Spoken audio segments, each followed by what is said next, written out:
Hello বন্ধুরা, কি অবস্থা সবার? তো আমি চলে আসছি এখন কাঞ্চন আর উলুখোলার রাস্তায়। এই রাস্তাটা নতুন হয়েছে, তো রাস্তার কাজ এখনও চলমান আছে 300 ফিটের সাথেই। তো আশেপাশে যে লেভেলের কাশফুল ফুটছে, মনটা চাইতেছে বাইক থেকে নাইমা বাইকটারে 2টা কাশফুল গিফট করে দিই।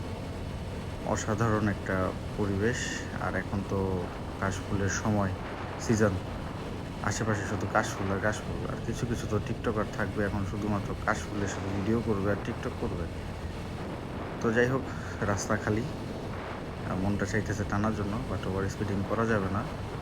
যতটুকু কন্ট্রোলে রেখে গাড়ি চালানো যায় এটা চালাইতে হবে, কারণ হুটহাটে যে এরকম টেসলা চলে আসে। আর বাংলাদেশের যে হাইওয়ে, এটা মনে করেন যে হাইওয়ের ভিতরে এক্সপ্রেসওয়েতেও টেসলা চলে। আমি কিছুক্ষণ আগেও দেখলাম যে 300 ফিটে এক্সপ্রেসওয়েতে টেসলা চলতেছে, রিক্সা। তো আসলে আমাদের এর জন্য সতর্কভাবে চালাইতে হবে।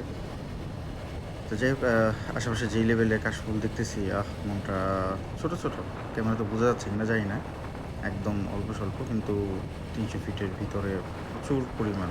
300 ফিট বলতে পূর্বাঞ্চলের ভিতরে আর কি। আপনারা যারা আসবেন দেখবেন এখানে প্রচুর পরিমাণ কাশফুল আছে।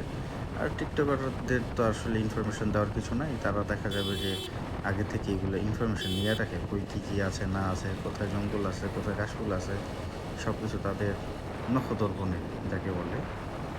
তো রাস্তাটা দেখেন একদম মানে সেই লেভেলের একটা রাস্তা। যদি এখন এখানের এটা যদি ক্লিয়ার হয়ে যায়, এই নতুন যে ব্রিজটা, এক্সপ্রেসওয়ে যেটা, তাহলে তো আরও হবে, সেই হবে।